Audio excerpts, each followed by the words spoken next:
On parle et je parle énormément de la perte de poids. C'est vrai que c'est un sujet qui revient énormément parce que beaucoup de personnes en ont besoin, parce que c'est aussi inscrit dans le conscient ou l'inconscient collectif, que c'est beaucoup plus difficile que de prendre du poids. Or, ça n'est absolument pas le cas et c'est une nécessité en termes de santé pour beaucoup de personnes de devoir prendre du poids. Et ce n'est pas chose simple, contrairement à ce qu'on peut penser.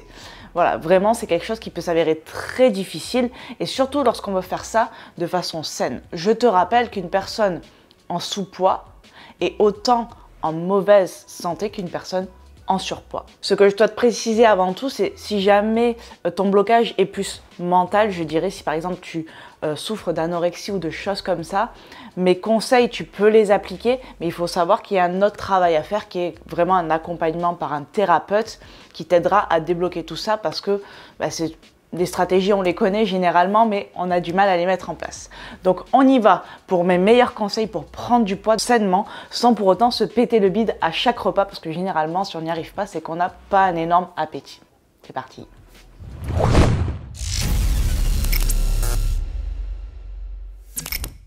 Le premier conseil qui s'avère être une évidence, et on va dire le plus basique, mais auquel on ne pense pas toujours forcément, c'est le volume alimentaire. Tu sais, je t'en ai parlé sur la perte de poids, de jouer sur le volume alimentaire, c'est-à-dire de remplir tes assiettes d'aliments qui finalement représentent peu de calories, mais qui vont prendre de la place dans ton assiette, donc visuellement au niveau de ton cerveau, on trompe un peu le cerveau, et également dans ton estomac, et aussi des aliments que tu vas pouvoir mâcher plus longtemps, donc envoyer des signaux de satiété plus rapidement.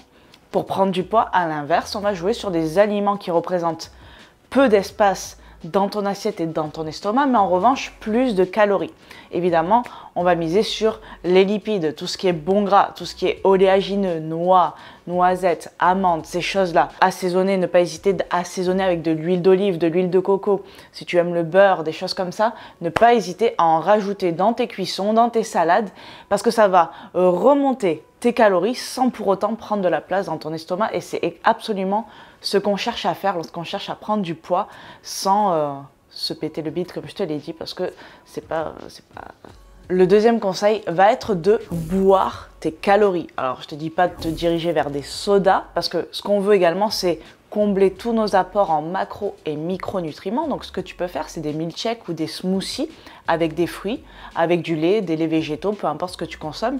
Tu peux rajouter des purées d'oléagineux, que ce soit du beurre de cacahuète, du beurre d'amande, de la purée de noisettes, toutes ces choses-là. Mais également ajouter une source de protéines, par exemple avec de la whey ou je ne sais pas ce que tu consommes, ou tu peux mettre un skyr à l'intérieur, tu sais les yaourts qui sont plus riches en protéines, ce qui fera que tu vas avoir quelque chose, limite ça va être un repas, mais de façon liquide. Donc tu vas consommer tes calories de façon liquide et on sait que au niveau de la satiété, tout ça, c'est pas quelque chose qui va nous remplir au point de ne plus avoir faim de la journée. Mais par contre, ça va te faire remonter tes calories sans trop d'efforts. Je te donne une petite recette rapide. Tu peux prendre une demi-banane, prendre du lait végétaux. Soit tu mets de la whey si tu consommes des protéines en poudre, soit tu mets un skyr au choix. Tu peux mettre un peu plus de gourmandise avec de la glace. On sait que ça va rajouter une texture hyper intéressante. Tu mixes tout ça, tu peux rajouter de la cannelle, un peu de miel, ce que tu veux. Tu peux rajouter une cuillère à café de beurre de cacahuète ou de purée d'amande ou de purée de noisettes, ce que tu préfères. Tu mixes tout ça et tu bois. Et c'est un véritable délice. Et tu peux en faire plein avec des fruits rouges aussi, avec n'importe quoi d'autre. Il y a plein de recettes sur le net.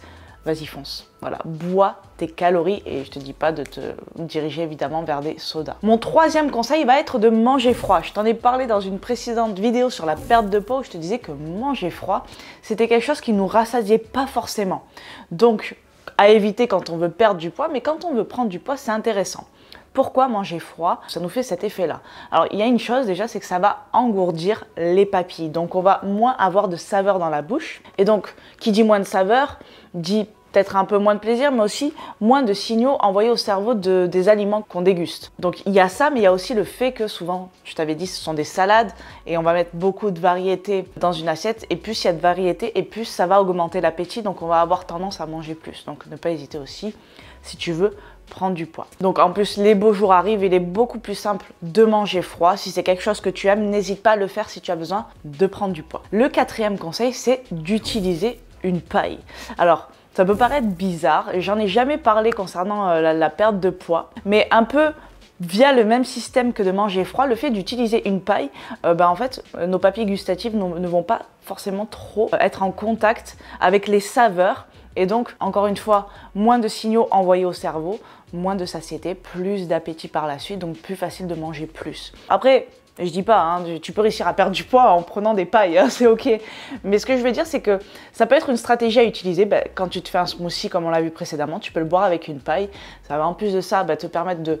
On le voit hein, quand on boit avec une paille, je veux dire quand on mange avec une paille, oui on peut essayer aussi, mais ça risque d'être un petit peu compliqué, je veux pas que les gens s'étouffent et me retrouver avec des problèmes. Après bon, on n'est pas aux États-Unis, mais les gens peuvent porter plainte pour beaucoup de choses aussi. On le voit hein, quand on utilise une paille, que ce soit quand on boit un coup avec des amis ou autre, on a tendance à boire plus rapidement. Enfin moi en tout cas c'est absolument mon cas. Dès que je vais utiliser une paille, je vais descendre le truc en 2-2. Hein. Donc utilise une paille si tu veux prendre du poids en buvant tes calories. N'utilise pas une paille pour boire de l'eau. 5e conseil, mais qui revient très régulièrement lorsqu'on parle de prise de poids ou d'optimiser son alimentation, ça va être de faire plusieurs repas dans la journée. Si t'as pas un énorme appétit, ça sert à rien de faire des gros repas.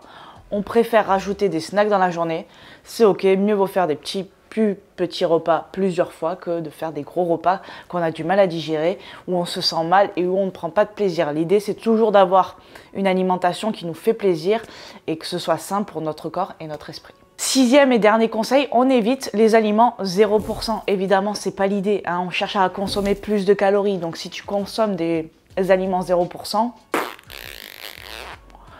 voilà, c'est que tu n'as pas vraiment envie de consommer plus de calories. Donc on évite ça.